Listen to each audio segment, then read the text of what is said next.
Nach dem langen Lockdown ist Sport endlich wieder erlaubt, zumindest vorerst. Und das heißt auch, die Parcours dürfen wieder öffnen. Genau die richtige Zeit also für ein Entfernungsmesser. Ich habe heute einen dabei, der ist von Avalon und den schauen wir uns jetzt zusammen an.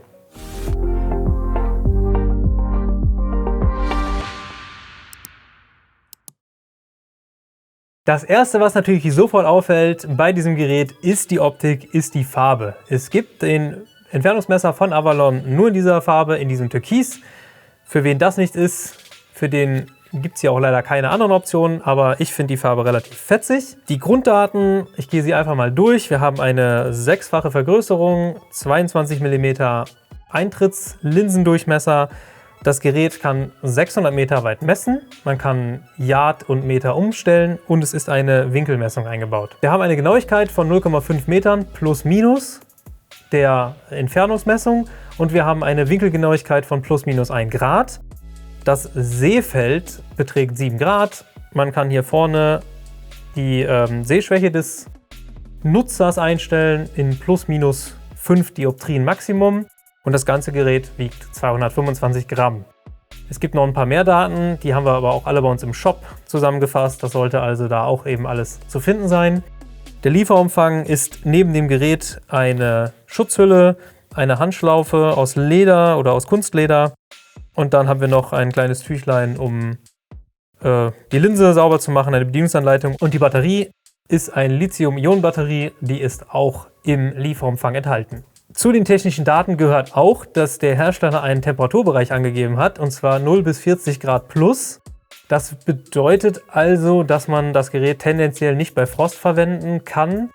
Ich glaube nicht, dass das so streng ist. Also ich glaube nicht, dass das bei 2 Grad minus seinen Dienst sofort einstellt, aber es ist eben nicht für sibirische Kälte ausgelegt. Und wer vorhat, bei 10 Grad minus durch den Parcours zu laufen, der muss sich vielleicht dann nicht wundern, wenn es nicht mehr so funktioniert, wie es soll. Also offiziell eben nur bei Plusgraden, obwohl ich glaube, dass es wahrscheinlich auch bei leichten Minusgraden noch funktionieren dürfte. Das Gerät hat 7 Messmodi eingebaut, mit denen man also auf verschiedene Art und Weisen verschiedene Dinge messen kann.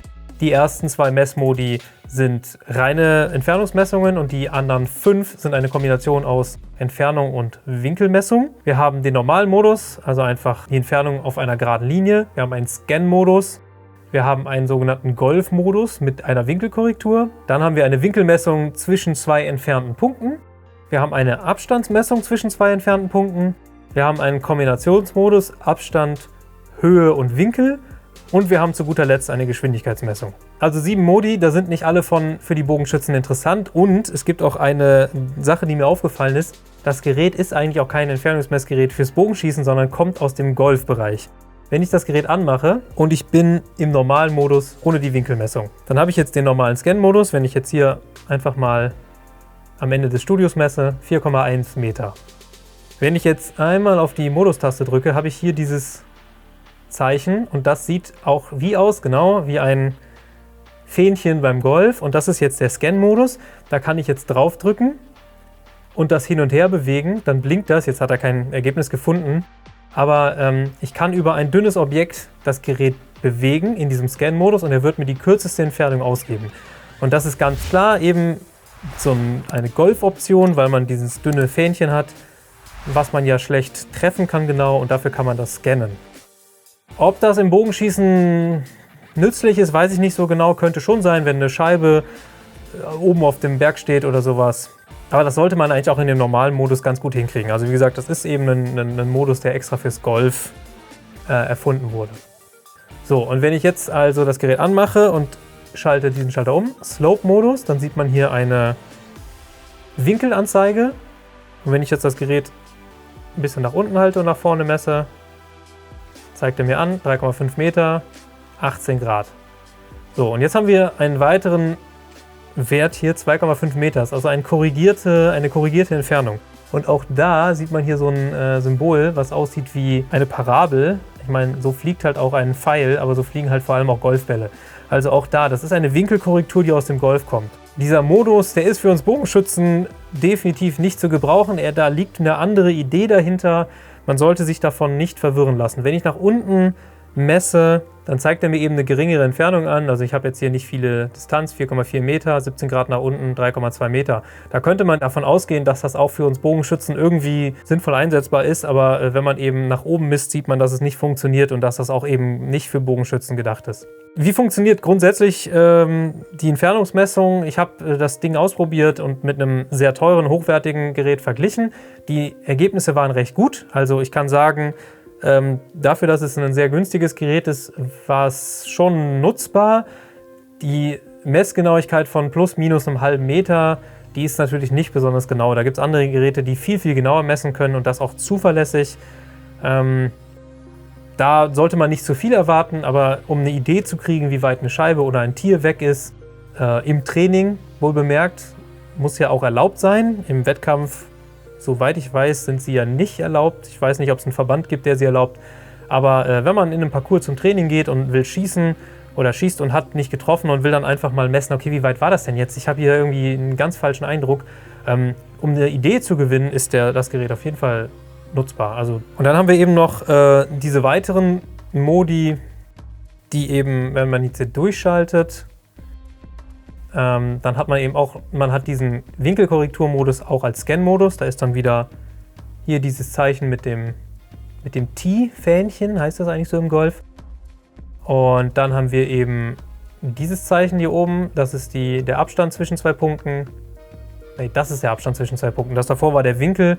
So, hier ist so ein Baumsymbol, ne? Da kann man jetzt die Höhe von einem Baum oder die Höhe von einem Felsen oder sowas mitbestimmen. Das ist eigentlich ganz witzig. Ist fürs Bogenschießen jetzt auch nicht so relevant. Und dann haben wir hier noch diesen kombinierten Modus. Wenn ich da jetzt was mit messe, versuch's mal, dann zeigt er mir an, 3,7 Meter entfernt, 20 Grad Winkel nach unten und 1,2 Meter nach unten. Also damit kann ich eben den vertikalen Abstand von der horizontalen zusammen mit der geraden Linie messen. Und das kann man durchaus mal verwenden. Da sehe ich schon Verwendungsmöglichkeiten zu Trainingszwecken, definitiv. So, und dann haben wir ja noch den letzten Modus, das ist die Geschwindigkeit. km/h, das ist auch einfach nur ein lustiges Feature, was auch nicht so gut funktioniert. Ich habe es mal bei uns in der Straße probiert. Richtig genau war das nicht.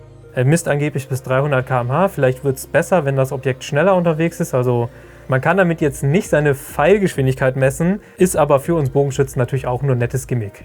Ein Modus, der fehlt, was ich schade finde und woran man merkt, dass das Gerät nicht extra für Bogenschützen oder auch für Jäger gedacht ist, das ist der Maximalmodus. Es gibt bei Entfernungsmessgeräten, die für die Jagd hergestellt werden, gibt es in der Regel einen Modus, der so ähnlich wie der Scan-Modus funktioniert, nur andersrum, dass ich nicht die minimale Distanz messe, sondern die maximale. Und das hat den Sinn, wenn ich durch Blätterwerk messe und habe ein Tier, eine Scheibe oder was auch immer ich habe, dann ist ja das Tier oder dieses Ziel in der Regel das, was am weitesten weg ist.